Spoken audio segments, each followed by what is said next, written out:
আগামীকাল সোমবার থেকে শুরু হচ্ছে রাজ্য জুড়ে উচ্চ মাধ্যমিক পরীক্ষা। তার আগে যানজট আটকাতে সাধারণ মানুষ ও প্রশাসনকে ব্যবস্থা নেওয়ার আবেদন জানালেন আসানসোলের ডেপুটি মেয়র ওয়াসিমুল হক। পাশাপাশি ট্রাফিক ব্যবস্থাকে সচল রাখতে পুলিশের পক্ষ থেকে একাধিক ব্যবস্থা গ্রহণ করা হয়েছে বলে জানা গেছে ট্রাফিক পুলিশ সূত্রে। এদিন আসানসোল পৌর নিগমের ডেপুটি মেয়র ওয়াসিমুল হক বললেন, উচ্চ মাধ্যমিকের পরীক্ষায় আমার ছোট ভাই বোন যারা পরীক্ষাতে বসবে, অংশগ্রহণ করছে, তাদেরকে আমার হার্দিক শুভকামনা, বাধাই। এবং পাশাপাশি আসানসোলের সাধারণ মানুষের কাছে আমার অনুরোধ যে আমার ঘরের ছেলেমেয়েরা পরীক্ষা দিতে যাচ্ছে, তাদের সুবিধা করে দিতে, রাস্তায় জাম ঝঞ্ঝট না হয়।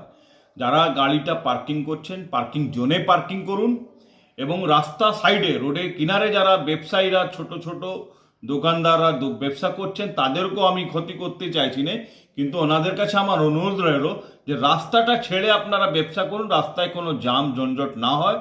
পুলিশ প্রশাসনকে আপনার চ্যানেল মাধ্যমে আমি অনুরোধ করব যে এই রাস্তার ট্রাফিক ব্যবস্থাটা খুব সুন্দর করে দেখে নেবেন, যে আমার ছোট ঘরের ছোট ভাই বোনরা যারা পরীক্ষা দিতে যাবেন তাদের কোনো অসুবিধা না হয়। বিশেষ করে গড়াই রোডে যেমন হাসপাতাল মোড়, বুধা মোড়, এইগুলোতে দেখা যায় যে টোটো অটোর জন্য জাম লাগছে, কি বলতে চাইবেন? এটা দেখুন, আমি শুধু হাটন রোডে মোড়ে দেখবেন বা যে যে জায়গা আপনি বললেন, এবং কিছু আমাদের রেলপার অঞ্চলে আছে, আমরা এই সবার কাছে যে অটো চালাচ্ছে, টোটো চালক আছে, সবার কাছে আমার অনুরোধ আপনারা ক্লিয়ার রাখুন। দেখুন, যে ছোট ভাই বোনরা আছে সে আমাদের দেশের ভবিষ্যৎ, আর আমার ঘরের ছেলে মেয়ে, তাদের সুবিধা করে দিতে রাস্তা জাম না রাখুন পরীক্ষার সময়।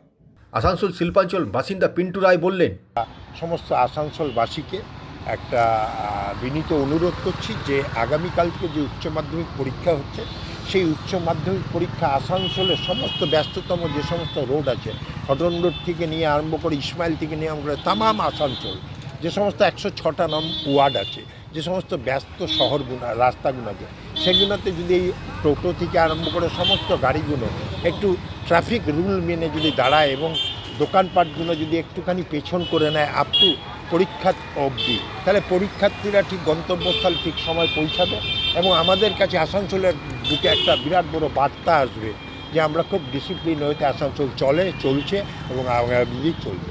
এসবি গড়াই রোডের বাসিন্দা বাপি গাঙ্গুলি বললেন, সব সময় রাস্তা ঘাট গর্তে ভরা, গাড়ি চলতে পারছে না, যানজট লাগছে, জল জমে যাচ্ছে, প্রত্যেক দিন অসুবিধার সম্মুখীন হচ্ছে নিত্যযাত্রীরা।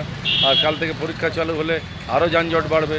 এটার ব্যবস্থা আপনারা করুন যাতে খুব শীঘ্রই রাস্তা মেরামত করা যায়, মানে পরীক্ষার্থী রোগীরা এত অসুবিধার সম্মুখীন হচ্ছে চিন্তার বাইরে। টোটো চালক স্বরূপ রায় বললেন, আমরা চেষ্টা করব যতটা যানজট না হয়, আমাদের যারা প্যাসেঞ্জার থাকবে তাদেরকেও বুঝিয়ে সুঝিয়ে নামাবো। আমরা প্রশাসনকে সব রকম সাহায্য করতে তৈরি আছি। আর পরীক্ষার যে সময়টা, যে টাইমটা যেটা পরীক্ষা আরম্ভ হবে, সেই টাইমটা প্রয়োজন পড়লে আমরা গাড়িটা একটু বন্ধ রেখে আমরা তাদের পরীক্ষার্থীদের যাতে যেতে পারে পরীক্ষা দেওয়ার জায়গা স্থানে, সেই জন্য আমরা সব রকম ব্যবস্থা করব। আমাদের তরফ থেকে কোনো রকম কোনো অসুবিধা হবে না, টোটো চালকদের তরফ থেকে কোনো রকম কোনো যানজট কিছু হবে না।